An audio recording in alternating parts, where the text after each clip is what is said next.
Muy buena noche con todas y todos los presentes en esta oportunidad. Agradecer nuevamente al doctor Alex, a la escuela, evidentemente a la Escuela Integral de Especialización Profesional, por la oportunidad que se me brinda de poder compartir algunas reflexiones en torno a este tema de qué es lo que nos espera como marco normativo con relación o con miras a las elecciones generales del 2021, ¿no?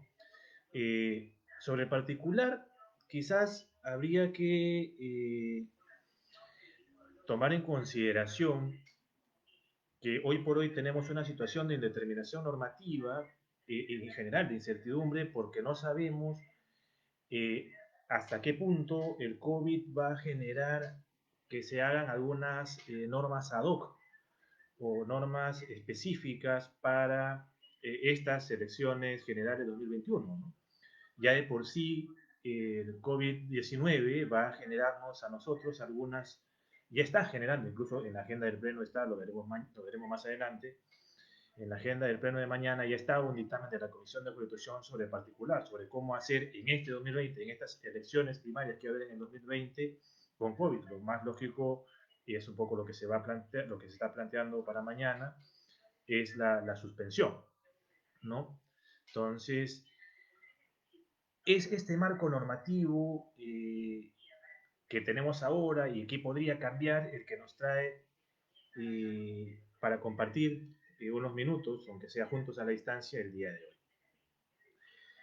En ese sentido, habría que tomar en consideración que la reforma política no empieza con este Congreso.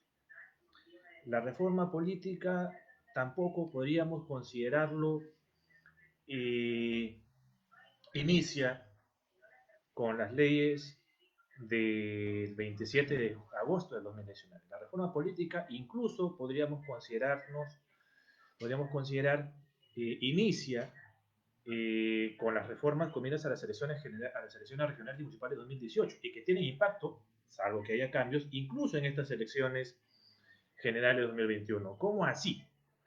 Eh, por ejemplo, cuando aludíamos a la ley que uniformiza el calendario electoral, la ley 30673, tendríamos, por ejemplo, que antes uno presentaba la lista de fórmula, bueno, presentaba la fórmula de candidato, la fórmula presidencial 90 días antes, ahora es 110 días antes. Y antes se presentaba 60 días, con 60 días de anticipación, ahora se presentan con 110 días de anticipación.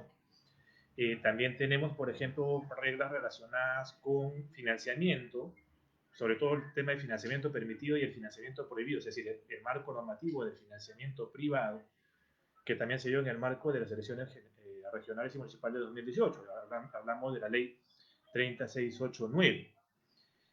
También tenemos, por ejemplo, la ley 3717, que hoy por hoy todavía está siendo materia de evaluación en el Tribunal Constitucional, que regulaba impedimentos permanentes para ser candidatos no solamente a cargos regionales y municipales, sino también a cargos nacionales, como es el caso justamente del congresista y congresistas, parlamentarios andinos o presidente o vicepresidente de la República.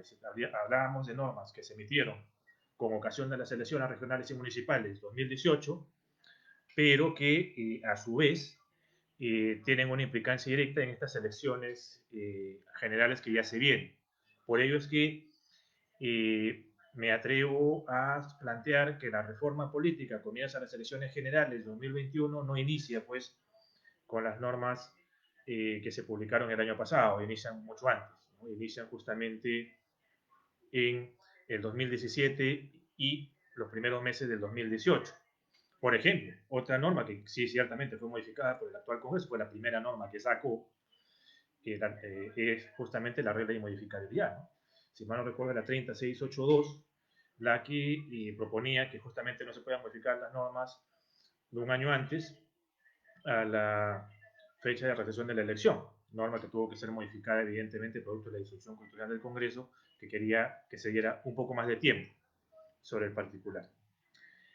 El segundo hito, o la segunda etapa, por decirlo de alguna manera, de la reforma política, eh, lo podríamos considerar las que fueron sometidas a referéndum. Recordemos que a referéndum fueron bicameralidad, que lamentablemente no pasó, pero teníamos no reelección inmediata de congresistas para un mismo periodo, tema no menor, y que va a tener justamente implicancias directas en este proceso.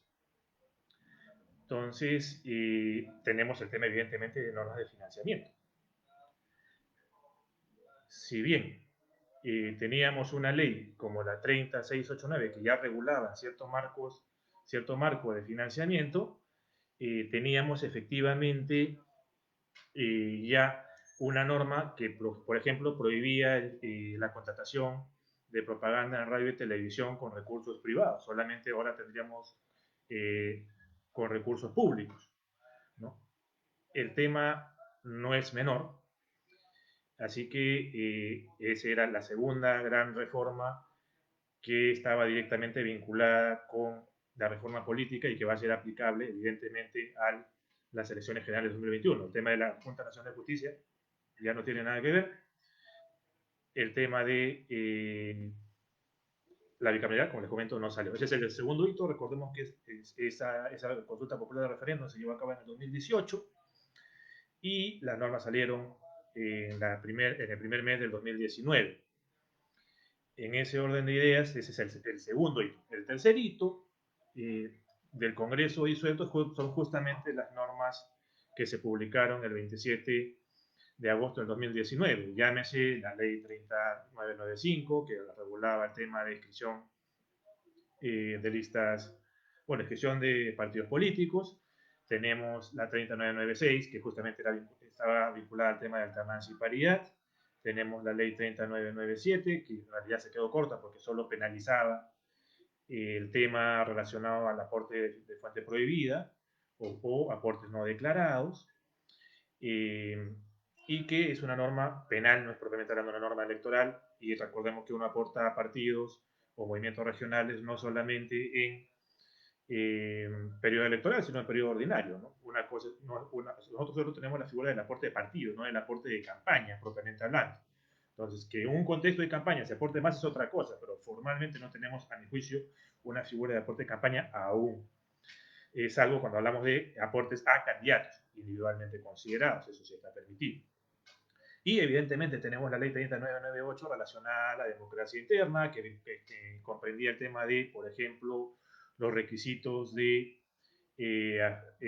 afiliación para ser candidato en unas elecciones primarias, se traía las elecciones primarias abiertas, la organización a cargo de la OMPE, del jurado, ¿no? Que, por ejemplo, el jurado sea el que califique la solicitud de inscripción de la lista de candidatos, incluso de candidatos en elecciones primarias, ¿no?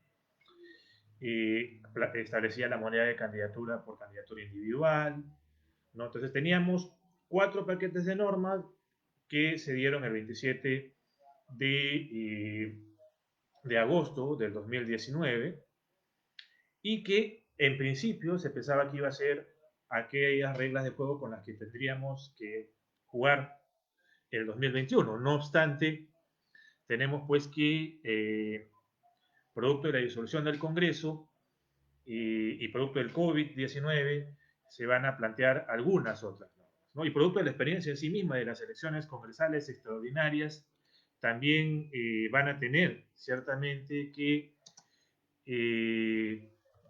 digamos, plantearse como lecciones aprendidas algunas otras modificaciones. Y ahí sí, ya ingresamos a lo que se refiere a la labor de este Congreso. Y quizás es a partir de lo que está haciendo este Congreso a nivel de la Comisión de Constitución y también del Pleno, que nosotros vamos a poder reflexionar sobre lo que se aprobó el 27 de agosto, ¿no?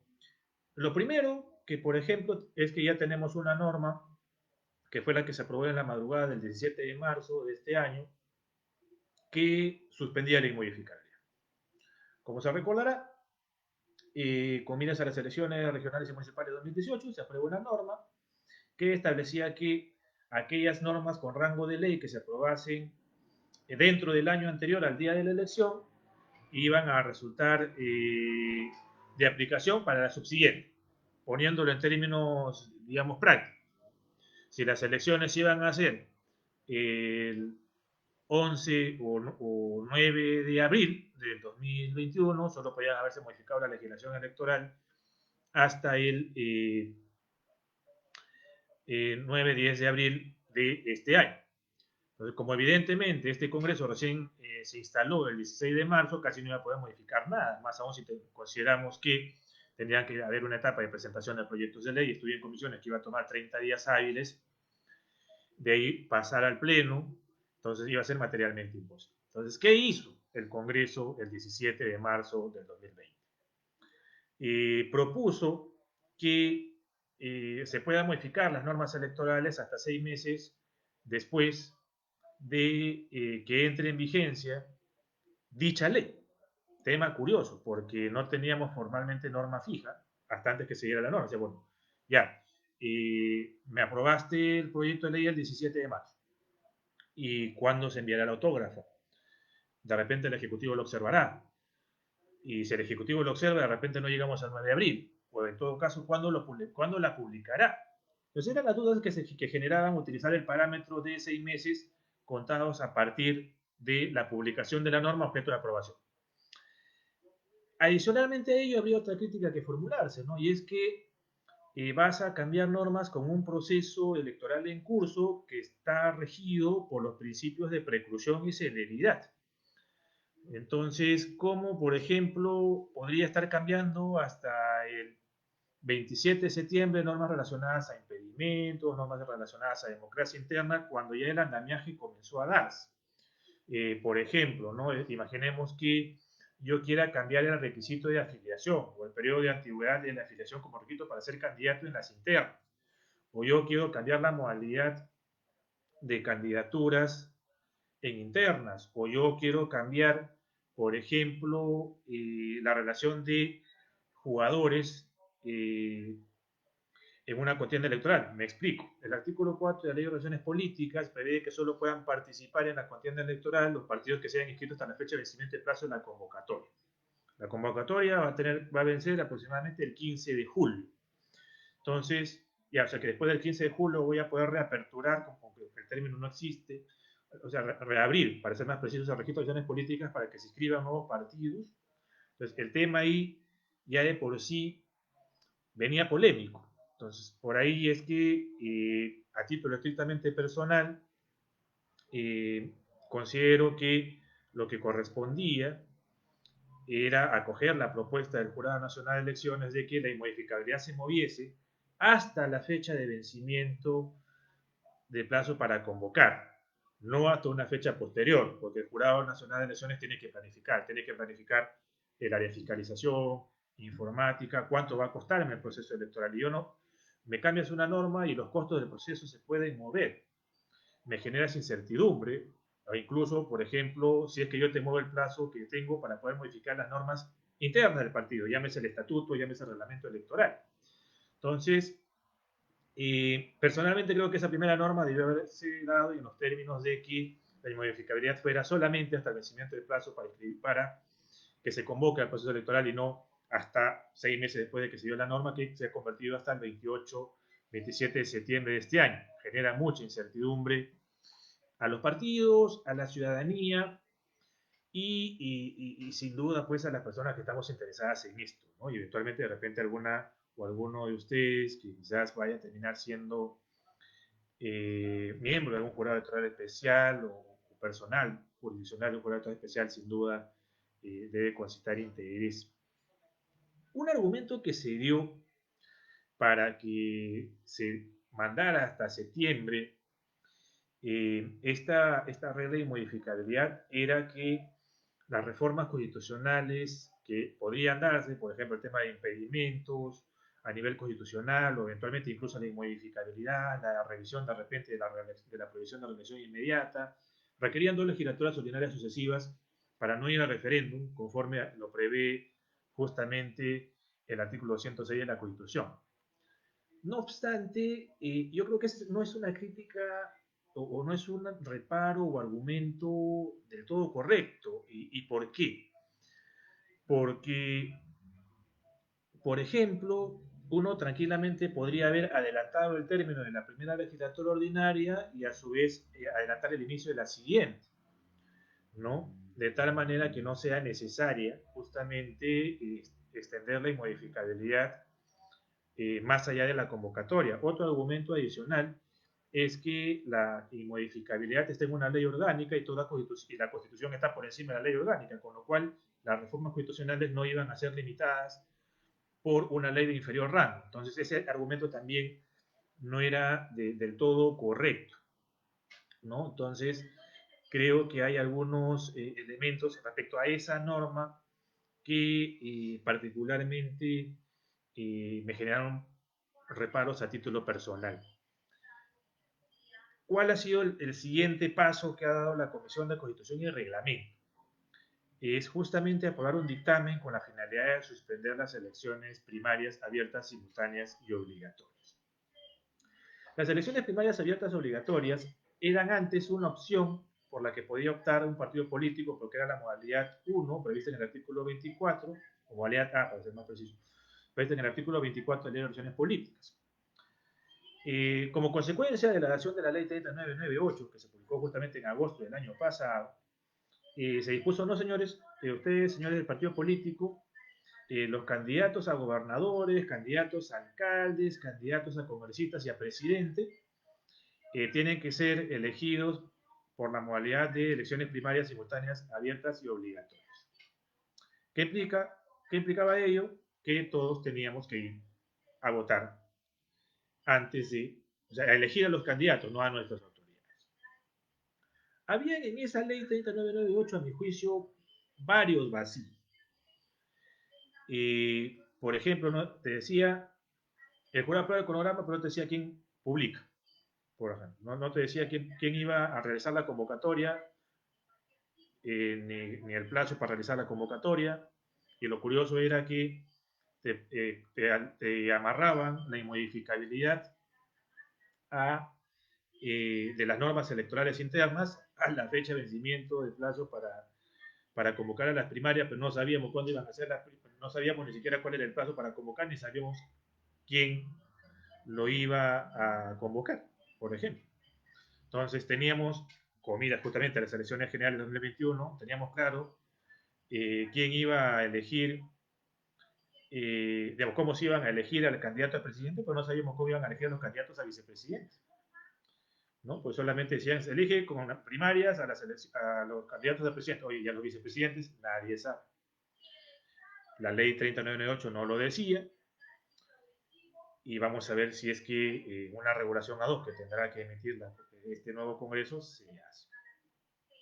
Entonces, ¿qué implicaba también la realización de elecciones simultáneas, abiertas y obligatorias que intervinieran los organismos del sistema electoral? Hasta antes de la adopción de la 3998, de la ley 3998, la asistencia técnica que brindaba la OMPE, y solo la OMPE, era facultativa, opcional, a discreción del partido político. Sin embargo, la ley 3998 dijo no, ahora las elecciones primarias abiertas la organiza la OMPE. Y las solicitudes de inscripción de candidaturas a primarias también las revisa el Jurado Electoral Especial o el Jurado Nacional de Elecciones en términos latos. Y el RENIEC se encarga de ver el tema del padrón, porque al final de cuentas, como todos los ciudadanos íbamos a votar, no hablamos de padrón de partido, sino de un padrón general. Ahí, por ejemplo, también habían varias dudas, varios vacíos en la 3098 desde nuestro punto de vista, ¿no? Por ejemplo, las primarias evidentemente tenían que ser antes de los 110 días, para la redundancia, antes de la elección. Si tenían que ser antes de diciembre para saber quiénes van a ser nuestros candidatos. Entonces, estábamos hablando más o menos de octubre, noviembre. Okay. Y si yo cumplía 18 años en enero, podía haber votado en las primarias, porque la Constitución nos dice que soy ciudadano una vez que tenga 18 años, evidentemente tenga mi DNI. Entonces, podría votar en las primarias.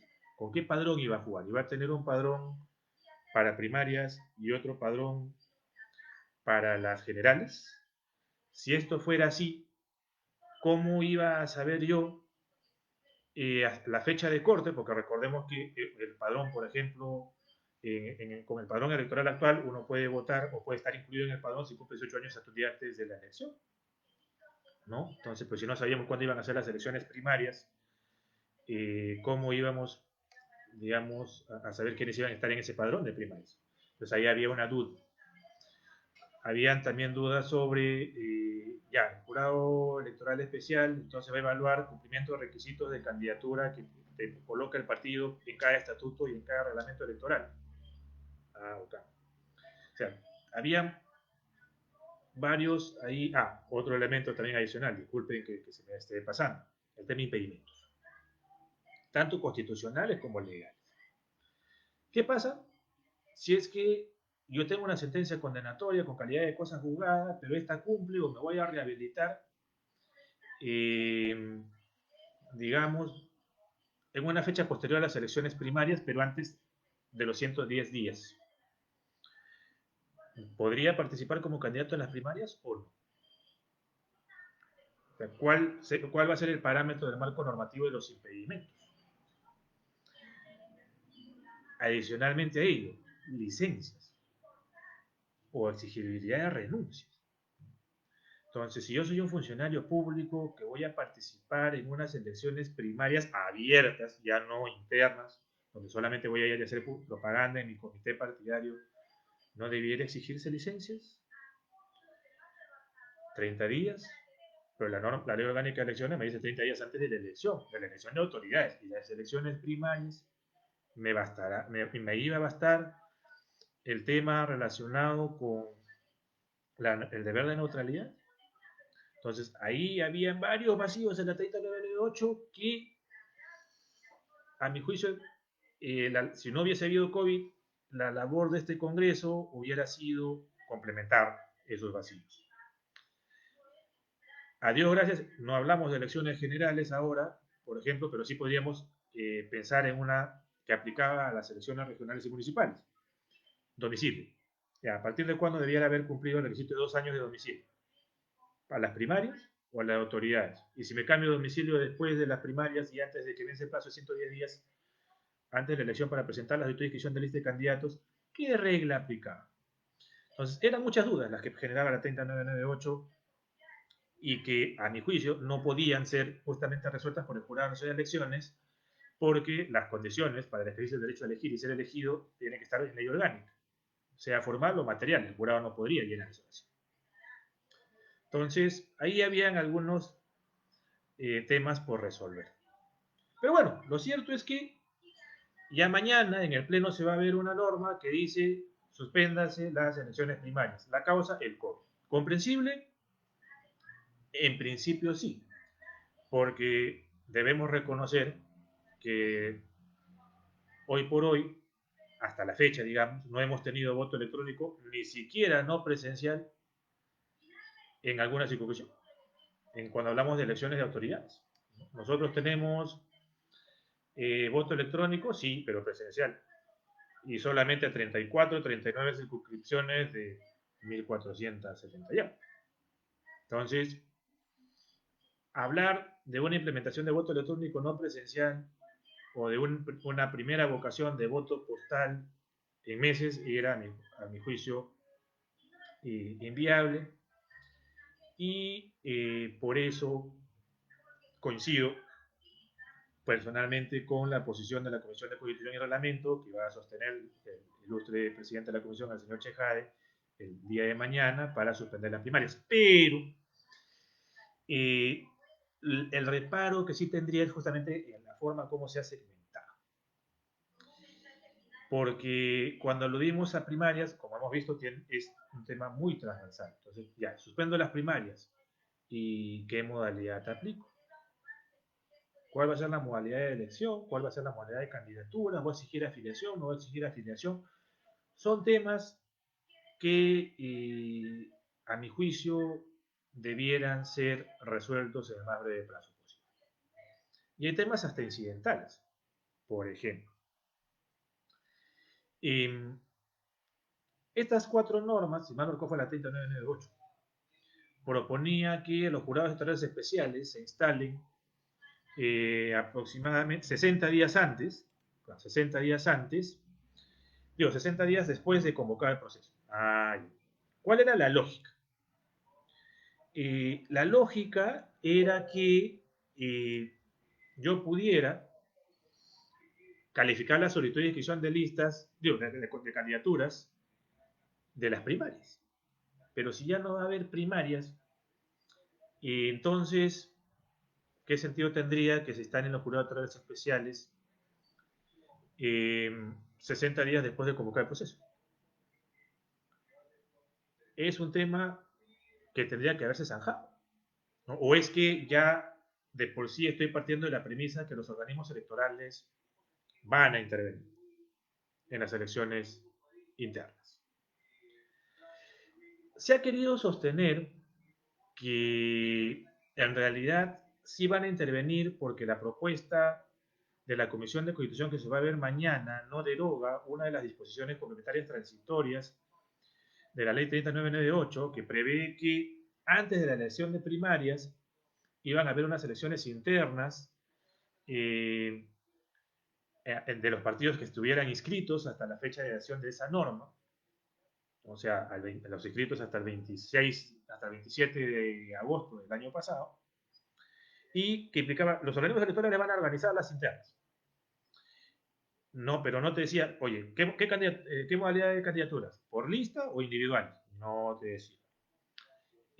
Lo único que te decía era que si hacías internas previas a las primarias, llegabas a las primarias con una lista cerrada y bloqueada. Mientras que en las elecciones primarias, simultáneas, abiertas y obligatorias, necesariamente tenías que presentar candidaturas individuales. Hasta el 80% de la lista, evidentemente. Entonces, era suficiente decir que van a intervenir los organismos electorales por el solo hecho que no derogué esa disposición complementaria transitoria de la ley 3998, a mi juicio no. Entonces, y ahí ya ahorita tenemos dudas. Entonces, vamos a exigir afiliación. La afiliación de la 3998, te decía, tienen que estar afiliados por 6 meses antes de las primarias. ¿Y cuándo van a ser las primarias? Quién sabe, la ley no lo dice. Vamos a seguir teniendo la figura de la designación directa. Adicionalmente a ello, es preciso recordar que en la figura de las primarias te exigían un mínimo de participación electoral. Si no lograbas ese mínimo de participación electoral, no podías presentar lista de candidatos. Y ahora, entonces, y si no lo organizan los partidos políticos, digo, si no lo organizan los organismos del sistema electoral, las elecciones internas y regresan los partidos, ¿cuál va a ser el rol de los organismos electorales? Asistencia técnica obligatoria, fiscalización obligatoria, las elecciones se van a llevar a cabo bajo modalidad de voto electrónico no presencial, se van a realizar en una misma fecha, en las fechas que define el jurado de las elecciones, en las fechas que define cada partido. Hay muchas cosas pendientes de resolver. Estamos muy ansiosos de saber qué es lo que va a proponer la Comisión de Constitución y Reglamento una vez que se materialice la suspensión de las primarias. No obstante, me reafirmo en mi posición personal de que lo que correspondía era hacer un dictamen eh, único en la que se diga, suspendo las primarias, pero el marco normativo ad hoc para las elecciones generales 2021 respecto a la democracia interna es este tipo de elección, este tipo de presentación de candidaturas, quién está a cargo, cuándo se hace o en qué plazo se hace, porque ni siquiera se está restituyendo el marco normativo anterior a la 3998, como por ejemplo fue el marco normativo que se aplicó para las elecciones congresales extraordinarias del 2020. Eso hoy por hoy no tenemos. Entonces, eso se ve mañana. Ese fue el primer dictamen que se emitió. Vamos a ver efectivamente qué es lo que, digamos, tiene para nosotros la Comisión de Constitución y, evidentemente, el Pleno del Congreso el día de mañana. No creo que haya muchos reparos en torno a suspender las primarias, pero sí creo que por lo menos debiera quedar claro o dar algunas pinceladas sobre si van a o cuál va a ser el marco normativo. Ya veremos que en un último dictamen que se ha aprobado ayer, bueno, en el penúltimo dictamen que se aprobó ayer, ya en cierta medida pareciérase que se ha habido alguna apuesta por algún tipo de modalidad. El segundo dictamen que se aprobó, y que curiosamente ha sido dejado sin efecto ayer materialmente, fue el relativo a los peruanos residentes en el exterior. El segundo dictamen lo que planteaba era que los peruanos residentes en el exterior voten por la circunscripción electoral de Lima, de la provincia de Lima, más peruanos residentes en el exterior. Es decir, no creaba un distrito electoral especial, sino que más bien proponía la redacción anterior a la 3996. Porque ciertamente, la 3996, la ley 3996, no solo trajo alternancia y paridad, sino que también trajo consigo que se elimine la referencia a que los peruanos residentes en el exterior votaban por la circunscripción electoral de Lima. Entonces, este segundo dictamen lo que proponía era justamente que vuelvan a ser incorporados en el distrito de Lima y voten evidentemente por esos candidatos, no tener su circunscripción electoral especial aparte. En la misma elección, en la misma sesión de la Comisión de Constitución y Reglamento, se sometió a debate otro dictamen, otro proyecto de dictamen. Y este proyecto de dictamen lo que proponía era crear el distrito electoral de peruanos residentes en el exterior, pero a nivel constitucional, y creando 4 escaños más. A mi juicio, no era necesario. Y no era necesario porque hoy por hoy los congresistas de Lima tienen 36 escaños porque se le suma casi el millón de habitantes que tienen que son los peruanos residentes en el exterior. Entonces, hoy por hoy, los peruanos residentes en el exterior constituyen un bolsón de votos que generan o equivalen a 4 escaños. Entonces, no es que los escaños sean de Lima. Creo que ahí ha habido un error de percepción. Los escaños, en realidad, pertenecen a ambos colectivos que se fusionan. Pero lo único que se está haciendo es reconocer que los peruanos residentes en el exterior tengan sus representantes propios. ¿Por qué? Porque, como se suele decir, eh, los peruanos residentes, bueno, los diversos colectivos tienen distintas preocupaciones. Ciertamente, una vez que un congresista ya es electo, representa a toda la nación. Sin embargo, no hay que olvidar la legitimidad democrática de origen. Por algo es que, por ejemplo, uno elige a los congresistas en una circunscripción departamental. O sea, no hay una lista cerrada, no hay una lista única, digamos. Uno no vota por una sola, única lista de 130 independientemente del lugar donde se ubique. Uno vota por candidatos del departamento. ¿Y por qué es esa figura? Porque en principio se entiende que representa las necesidades, las inquietudes, la visión de esa determinada región.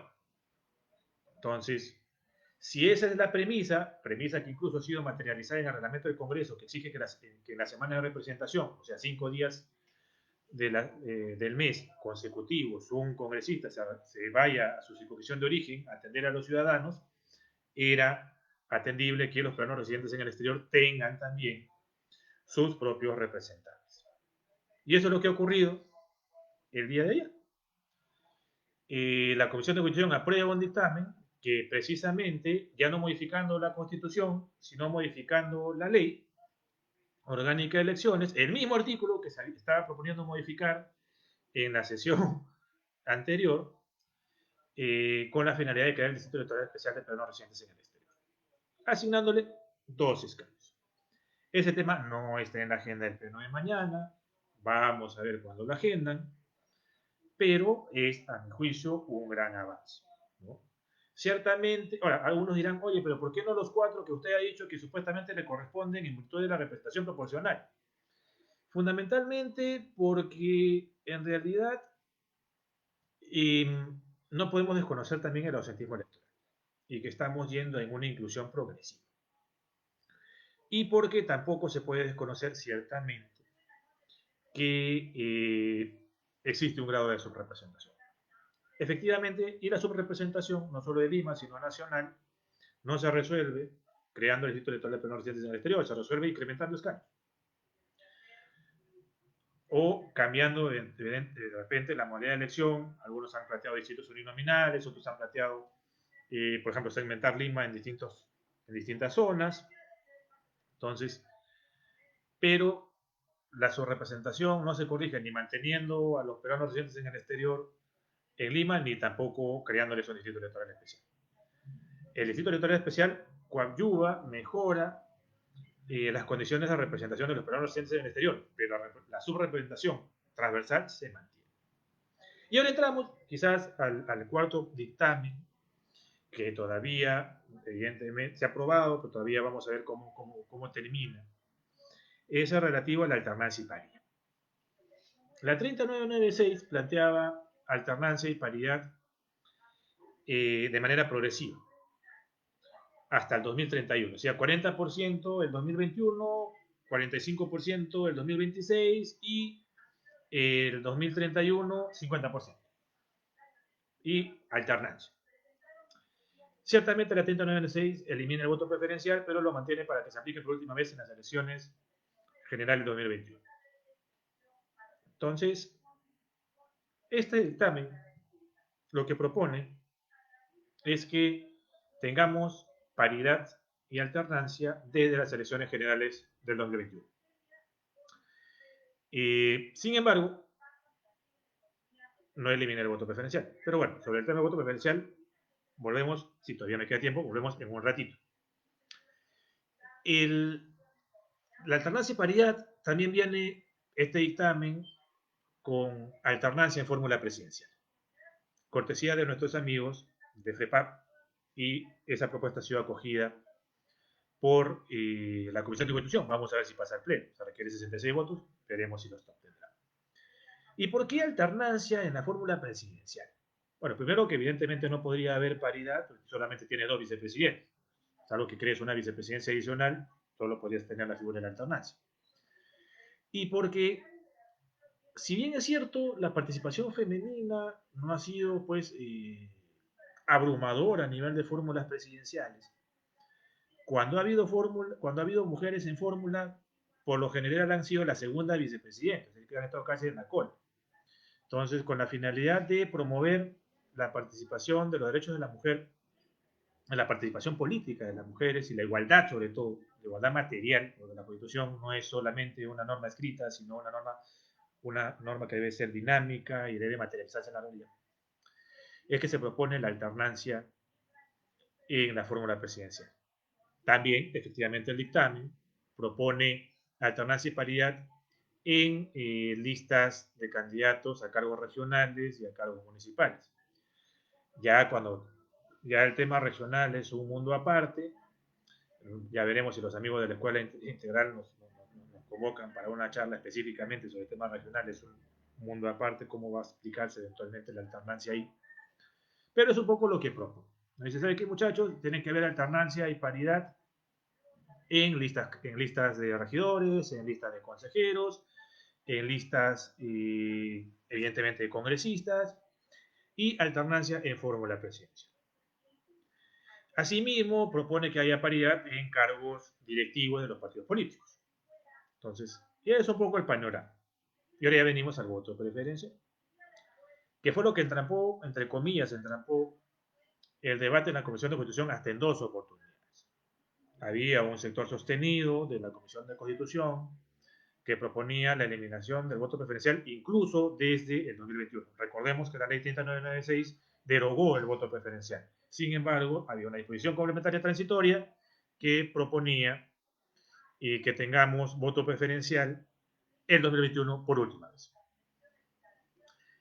El argumento que se ha expuesto para mantener el voto preferencial es que no vamos a tener primarias. Y como no vamos a tener primarias, entonces hay que asegurar que se rompan las cúpulas o asegurar que por lo menos la ciudadanía se exprese por sus candidatos favoritos y no por los, entre comillas, previstos por las cúpulas a través del voto preferencial. No obstante ello, mi modesto punto de vista, a título personal, consideramos que el voto preferencial pervierte o resta eficacia a la alternancia, no a la paridad, a la alternancia. Reconozco que la alternancia y paridad son medidas de acción afirmativa que inciden en derechos de participación, no en derechos de representación. Eso es totalmente claro. Tan es así que hablamos de candidaturas, no hablamos de escaños. Y eso es cierto. Sin embargo, ello no quiere decir que las medidas de acción afirmativa no deban ser eficaces. y la eficacia de la alternancia se da en la medida en que se respete la misma. Entonces, si yo tengo voto preferencial, podría darse el caso, pongamos un ejemplo práctico, ¿no? Que un poco lo comentó Marina Huerta en su programa de ayer. Bueno, que podría dividirse de dos maneras, ¿no? Lima Provincias tiene 4 escaños. Imaginemos que solo ganan 2 partidos, 2-2. Que cada uno tiene 2 escaños. Entonces, varón-mujer, varón-mujer. Pero pequeño detalle, producto del voto preferencial, los 2 candidatos más votados de los 2 partidos son hombres. Y de cuatro escaños terminan entrando 4 varones. Pese a que de repente las cabezas de lista eran mujeres. Si hubiese aplicado la alternancia, hubiese tenido 2-2. Pero como no se aplicó la alternancia, podría tener 4 varones. Y ahí hay un elemento de la realidad, desde nuestro punto de vista. Y es que las mujeres no solamente han estado postergadas en la política, han estado postergadas en el ámbito económico, hay una brecha salarial innegable. Y, y la pandemia ha generado que justamente tengamos a mujeres realizando trabajo doméstico no remunerado. Entonces, en ese sentido, tendríamos pues un inconveniente, ¿no? Porque la mujer no está en las mismas condiciones que el varón para hacer campaña. No tiene los mismos recursos, no tiene la misma llegada y no va a tener el mismo tiempo. La mujer es madre, la mujer ahora encima en tiempos de pandemia tiene que hacer teletrabajo, tiene que atender a las personas del hogar, a las personas, las hacen atender a las personas, a los hijos, que a su vez están con el programa Aprenda en Casa, están con las labores domésticas. ¿En qué momento va a hacer campaña? Entonces, creo que ahí hay que apuntalar el tema de la eficacia de la alternancia. Entonces, la eficacia de la alternancia está necesariamente asociada a la eliminación del voto preferencial. Se ha dicho que si eliminamos el voto preferencial, vamos a reforzar las cúpulas. Mi nuestro punto de vista es que eso depende de cuál va a ser el marco normativo que yo diseñe de democracia interna y que no sé cuál va a ser el marco normativo en principio. Por como está planteada la relación de alternancia y paridad, podría decir que va a seguir manteniéndose la designación directa, por lo menos hasta el 80, hasta el 20%. Pareciera ser que se quiere mantener la figura de candidaturas individuales. No está tan claro. Pero si al final de cuentas voy a tener candidaturas individuales, si al final de cuentas voy a tener a los organismos del sistema electoral, me permiten un momento, me están llamando, un solo momento. Aló, maestro. No, yo sigo hablando, más bien ahorita estoy en vivo y estás conversando conmigo.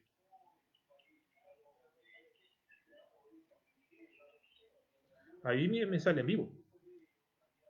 Sí, ahí me sale vivo 26 personas.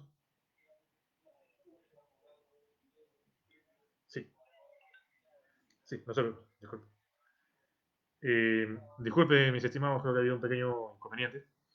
Pero bueno, como les decía, y si yo planteo candidaturas individuales, si yo propongo que los organismos del sistema electoral se hagan cargo de las elecciones internas de los partidos, si yo propongo un calendario con voto presencial, si no logro el voto electrónico no presencial, en cierta medida, pues sí podría terminar rompiendo el poder de las cúpulas. Entonces, no sería del todo cierto que el voto preferencial sea necesariamente el santo crial o las elecciones internas o las elecciones primarias abiertas sean el santo crial para romper el poder de las cúpulas. ¿Puedo poder romper las cúpulas de otra manera? Sin duda. O sea, por ejemplo, incluso podría plantear topes o gastos de financiamiento fijo para campañas en internas o plazos fijos de campañas en internas con candidaturas individuales o elecciones individuales, por ejemplo, que tenga que votar por una candidatura de varones y por una candidatura de mujeres. Eh, Podríamos tenerlo justamente en elecciones primarias. Sin elecciones primarias podría obtener el mismo resultado, romper el poder de las cúpulas. Entonces, se ha dicho, no, pero en realidad todavía seguimos teniendo caudillismo en los partidos y en consecuencia eso va a generar que de todas maneras haya un arrastre de votos. No necesariamente. Desde nuestro punto de vista, no necesariamente, habida cuenta que uno podría, en cierta medida, tener otras alternativas. Vamos a ver qué es lo que regulan por el tema de democracia interna, no lo sé, pero a mi juicio sí es necesaria la eliminación del voto preferencial, no tanto por el tema de las cúpulas, sino por el tema de la eficacia de los partidos. La democracia interna o el tema de cómo romper el poder de las cúpulas no se resuelve solo con las primarias. A mi juicio había otras alternativas, pero si vamos a apostar por por elecciones internas, tenemos modalidad un militante un voto. Exigir que vaya el 30, 50 o 75% del padrón electoral. Eh, Establecer que el control de la calificación de las candidaturas lo tenga el jurado electoral especial y no el partido político. Eh, Tener que la OMPE organice el proceso. Tener que justamente al haber candidaturas individuales se reduce la posibilidad de arrastre del líder del partido político a una determinados candidatos, ¿no? Entonces, creo que existen pues alternativas para poder paliar el temporal si es que se bajan las primarias. Ciertamente, el ilustre presidente de la Comisión de Constitución ya tomó posición sobre el particular. Entiendo que la mayoría de la Comisión de Constitución también tomó posición sobre el particular. Vamos a ver qué ocurre en el Pleno, pero como le comento, o sea, amarrar voto preferencial a elecciones primarias, personalmente, eh, me parece que sería un error. Tan es así, por ejemplo, que la disposición complementaria transitoria del voto preferencial está en la ley 3996, no en la 3998, por ejemplo. Entonces, tengo entendido que es una hora, así que daría paso a estos... bueno, antes de los 10 últimos minutos para que puedan eventualmente hacer algunas preguntas sobre el particular. El otro tema que se viene, porque hoy día se ha sustentado dos proyectos sobre particular hace unos minutos, justamente estamos acá siguiendo digamos, en simultáneo la Comisión de Constitución, dos proyectos de reforma constitucional sobre el tema de impedimentos, ¿no? Como recordarán ustedes, el 25 de julio del 2019 se aprobó en primera votación la reforma constitucional para que las personas condenadas en primera instancia por la comisión de delito doloso que prevea una ley, porque o sea, se derivaba al legislador ordinario determinar por qué delitos, yo no podía, no podía ni ser candidato ni acceder a cargos de designación directa. Llegó la primera legislatura ordinaria correspondiente al periodo anual de sesiones 2019-2020 y el 30 de septiembre se disolvió el Congreso. En consecuencia, no se puede llevar a cabo la segunda votación. Al no poderse llevar a cabo la segunda votación, lo que correspondía era en principio el referéndum. Sin embargo, el presidente de la República no convocó al referéndum. Ergo, el procedimiento de reforma constitucional previsto en el artículo 206 de la Constitución quedó trunco. Y al quedar trunco, tenía que volver a presentarse proyectos de ley, y eso es lo que ha hecho el congresista Renan Espinosa de Somos Perú, la congresista Carolina Lizárraga del Partido Morado, con la finalidad precisamente de retomar ese debate y de que se pueda tener a nivel constitucional el impedimento de que las personas con sentencia vigente en primera instancia puedan ejercer su derecho a ser elegidos, ¿no? Entonces, y en ese orden de ideas sería el siguiente tema que debiera ser debatido y tendría que ser dictaminado, ciertamente, antes de el 26 de junio, porque el 26 de junio termina la primera legislatura ordinaria correspondiente al periodo legislativo 2020-2021. Pero si no se vota esa reforma constitucional hasta el 26 de junio, pues entonces esta reforma constitucional no sería aplicable a las elecciones generales 2021. Esa es, digamos, el siguiente tema que viene en agenda. Está también pendiente el tema de democracia interna, pero entiendo que lo que va a ocurrir es que la Comisión de Constitución se va a tomar su tiempo hasta todavía septiembre, quizás esperemos que no tanto, sobre todo si tomamos en consideración que tiene que saberse si las elecciones internas van a estar a cargo de los partidos o de los organismos electorales, y eso pasa por definir la modalidad también, porque si es por delegados, evidentemente el jurado como que ya no tiene mucho que entrar. si fuera un militante un voto, sí tendría más opciones. Esos serían los dos temas que están pendientes. Esperemos que de repente haya una segunda oportunidad de reencontrarnos, por ahí de repente ya como marco jurídico definido o con el plazo vencido de reformas constitucionales en septiembre, o reformas en general normativas para el marco electoral, y ver cuál es pues el marco final, cuál es la foto final del marco normativo de las elecciones generales 2021. Pero estos minutos han servido para dar cuenta de qué es lo que se hizo en el Congreso disuelto y podría resultar de aplicación, salvo que se modifique en las elecciones generales de 2021, que es lo que ha venido trabajando este Congreso nuevo con miras a las elecciones generales de 2021 y qué es lo que está pendiente. No sé si ustedes estiman conveniente formular alguna pregunta. Veo que sí se pueden colocar comentarios sin problema, así que si ustedes tuvieran alguna interrogante, pues algunos saludos de los señores Salvador, Rodas y Brisa, pues encantado de poder en estos minutos que nos quedan reflexionar sobre estos temas y absorber algunos comentarios y dudas que puedan tener.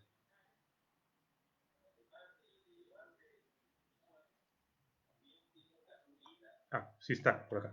Genial. Sí estamos, a ver por acá, si hay algunos que están por aquí. Buenas noches con todas y todos. Veo algunos amigos, justamente organismos de jurados de tareas especiales, gratos recuerdos del jurado nacional de elecciones, que me permitió conocer justamente a gente valiosa, 5 años que se estuvo por ahí hasta el 2014. Así que bueno, encantados, los leo. En todo caso, si es que tuvieran algún comentario sobre el particular, les sugiero en todo caso estar atentos a el debate del pleno de mañana. Mañana el pleno comienza a las 3 de la tarde.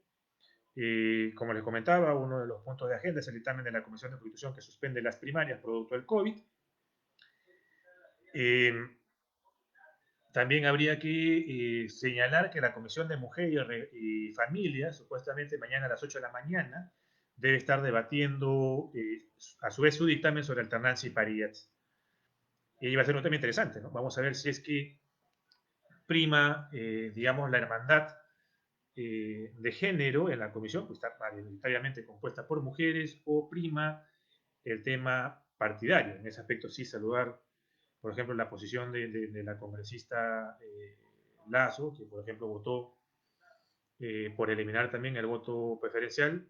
Ahí, por ejemplo, Acción Popular votó partido en la Comisión de Constitución y Reglamento. Veremos qué es lo que pasa mañana en la Comisión de Mujer también sobre ese dictamen. Una vez que tengan ese dictamen, ya con el de Constitución, irían camino al Pleno. Y ahí el tema es interesante, no es un tema electoral, es un tema parlamentario, pero es un tema muy interesante porque tenemos a dos comisiones principales, ¿no? Por un lado, la Comisión de Mujer dictaminando dos proyectos de ley como comisión principal sobre alternancia y paridad, y por otro, la Comisión de Constitución y Reglamento dictaminando como cerca de 8 a 9 proyectos de ley como única comisión dictaminadora también sobre el mismo tema. Así que vamos a ver qué es lo que ocurre.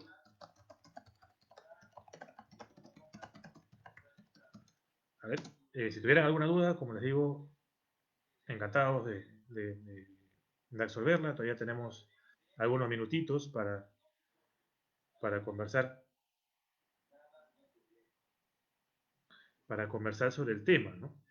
Entonces, no sé cómo, por ejemplo, ven ustedes de repente este tema de la exigencia de afiliación para ser candidato en elecciones primarias. No, no sé si ustedes recordarán que el congresista Mulder, creo que fue el proyecto 284, planteaba la afiliación y casi lo crucificaban en algunos medios de comunicación.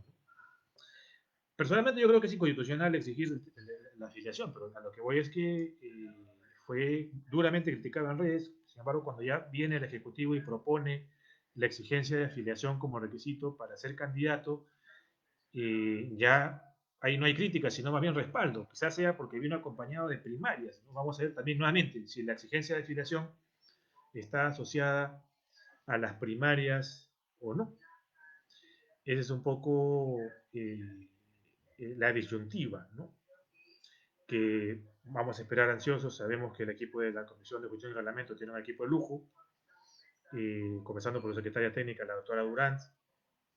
Tiene gente muy, muy valiosa. Esperemos pues qué es lo que se evacúe de la Comisión de Constitución y Reglamento respecto al diseño de democracia interna, ¿no? Existen varios proyectos que proponen regulación ad hoc para este proceso de elecciones generales, entre ellos, bueno, fue el proyecto del Partido Morado sobre el tema, el proyecto 5031, que proponía así una regulación casi integral del capítulo. Está pendiente el tema de financiamiento. No hay proyectos en este Congreso sobre el tema de financiamiento. Si alguno de los asistentes es asesor o asesora de algún despacho congresal, se les sugiere o se les invita a hacer proyectos de ley sobre particular eh, para llegar por lo menos con una regulación sobre financiamiento público, que es lo que falta, ¿no? La reforma constitucional del 10 de enero del 2019 proponía justamente criterios de proporcionalidad y igualdad para la distribución de financiamiento público. Proponía, como les comentaba, la prohibición de financiamiento, de contratar con recursos privados publicidad en radio y televisión, así que todavía está pendiente de ver ese tema. Allá, ajá. Se podría ser factible eliminar para que esto no ocurra con la elección de los de 72 congresistas en las elecciones. Eliminar el voto preferencial, entiendo que se refiere a nuestro amigo el señor Eguaví. Bueno, allá, eliminar para que no ocurra con la elección de 72 congresistas. Allá, entiendo que se refiere justamente al voto preferencial. Bueno, nuevamente, recordemos que el voto preferencial ha sido derogado por la ley 3996, sin embargo, esta contemplaba una disposición complementaria transitoria, que fue lo que entrampó el tema de alternancia y paridad, que exigía que haya voto preferencial por última vez el 2021. En ese orden de ideas,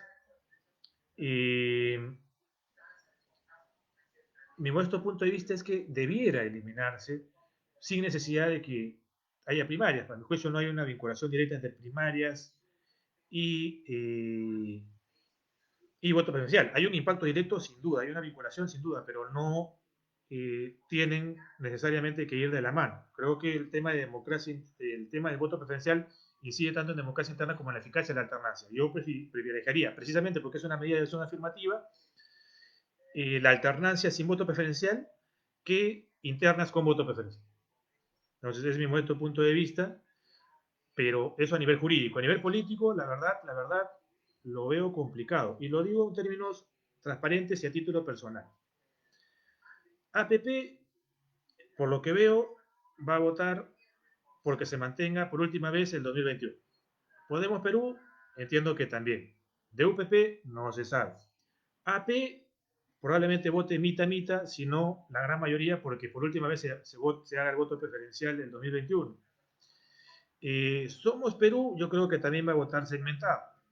Entonces, con lo cual, llegar a 66 votos solo con Partido Morado, Frente Amplio y FREPAP, lo veo muy poco factible. Pero soy un hombre de fe, así que esperemos a ver qué es lo que ocurre en el pleno en el cual se debate el tema. Asumo que podría ser el pleno del 25 de junio o eventualmente el primer pleno del 9 de julio. Vamos a ver qué es lo que ocurre. Vale, muchísimas gracias por la pregunta, mi estimado amigo Cicinio Eguavil.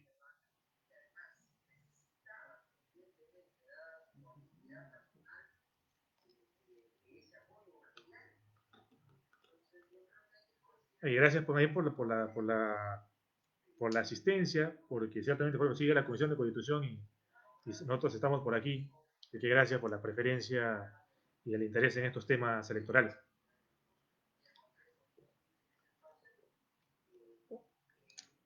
Bueno, creo que no hay alguna otra duda, así que yo quisiera agradecer a, bueno, en primer lugar, al doctor Alex, eh, a la escuela, evidentemente, y a ustedes por estar el día de hoy, por haberme permitido compartir con ustedes esta hora de reflexiones, de información, de apreciaciones, de puntos de vista sobre este tema tan apasionante que es el mundo electoral, sobre este tema que se nos viene, digamos, aún en un escenario de nebulosa, aún en un escenario de incertidumbre que es el marco normativo con miras a las elecciones generales de 2021.